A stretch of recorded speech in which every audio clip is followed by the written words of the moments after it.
que vous avez vu ça? Hop, regardez. Elle est là, tranquille et tout, elle fait sa life. Et lui là, il l'emmerde de ouf. Ça ne se fait pas. Arresto momentum. Bon, et si on a commencé cette vidéo parce que quand même...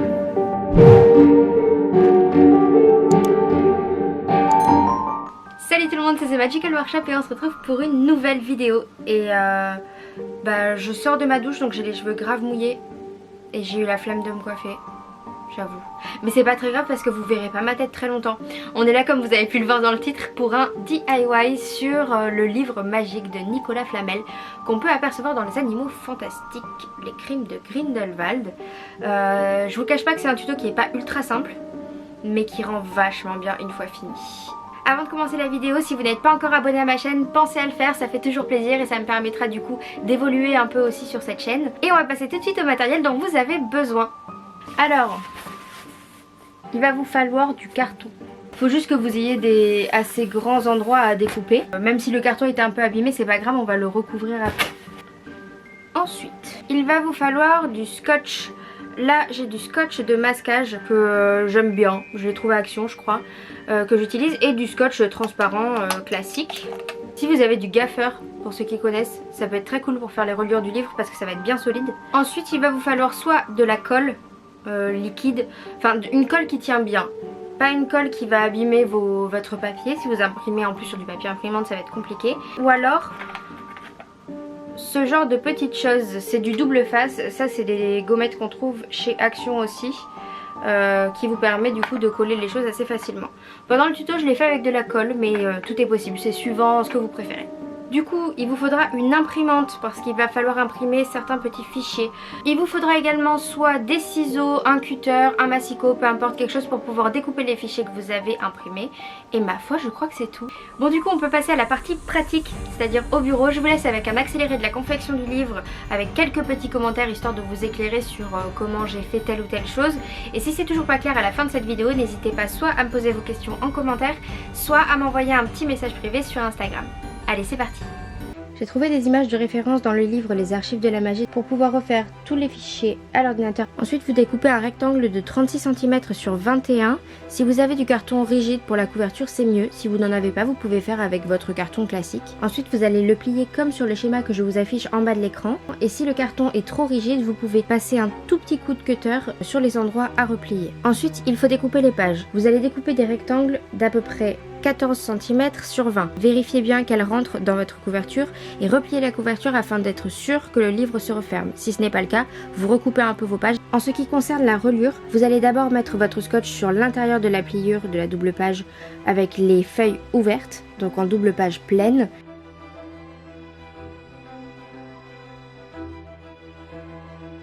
Et vous allez ensuite refermer la double page pour mettre le scotch à l'extérieur, puisque si vous mettez vos scotch avec les deux pages ouvertes, vous ne pourrez plus refermer votre livre correctement.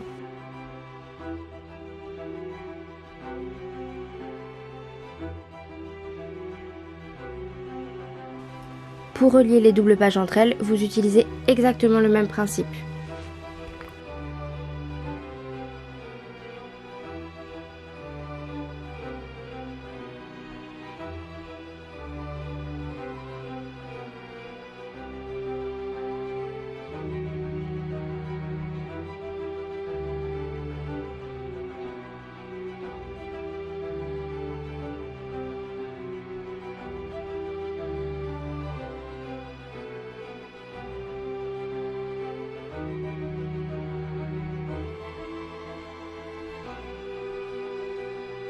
Ensuite, vous imprimez les fichiers que vous avez dans le lien Dropbox juste en dessous de la vidéo. Vous pouvez découper les zones blanches et séparer les volets. Vous collez ensuite chaque partie correspondante sur la couverture du livre.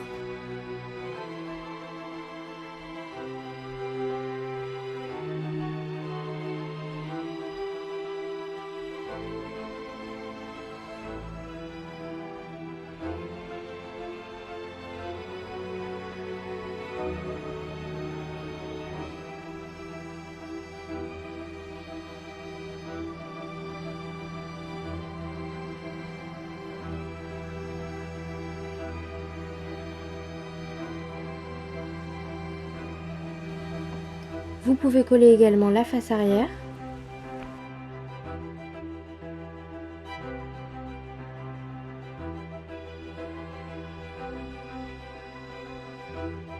Et on s'occupe maintenant des pages. Vous pouvez imprimer chaque page que je vous ai laissée sur le lien Dropbox. Vous découpez les parties qui sont trop blanches et vous l'adaptez à la taille de votre page. Vous collez chacun des portraits sur vos pages et vous pensez bien à rabattre le surplus sur la page de derrière. Vous avez un fichier qui s'appelle fond page. En fait, c'est la couleur que j'ai utilisée pour faire le fond au niveau des portraits et ça vous permettra de remplir la page de gauche qui n'a rien d'illustré dessus mais qui est quand même une couleur particulière.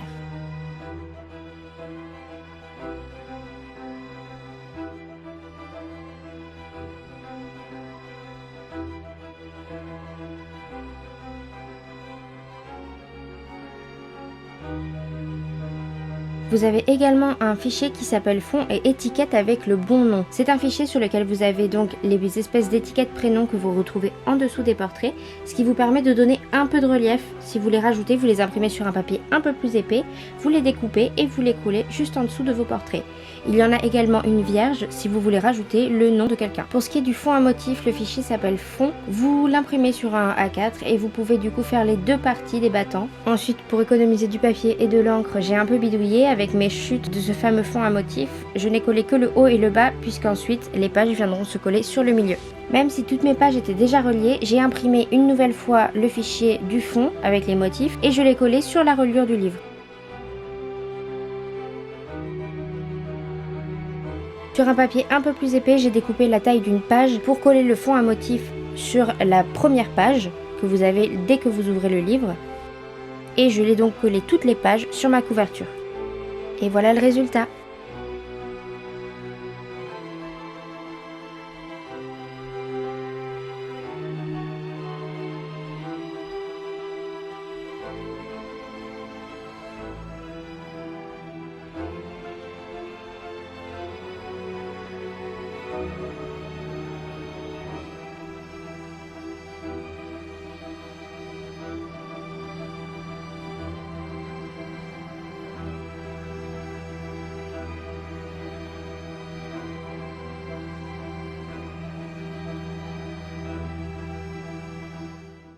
Ok les sorciers, on arrive à la fin de cette vidéo, j'espère que ce tuto vous a plu, que ça vous aura donné envie potentiellement, pourquoi pas, de reproduire à votre tour ce petit livre magique de Nicolas Flamel. Pour ma part, le résultat est là, je suis super contente du résultat, j'espère que ça vous aura plu et que ça vous aura potentiellement inspiré. Il est plein de défauts mais je l'aime quand même, soyez toujours fiers de ce que vous faites parce que ça vous permettra toujours de vous améliorer pour les prochaines fois.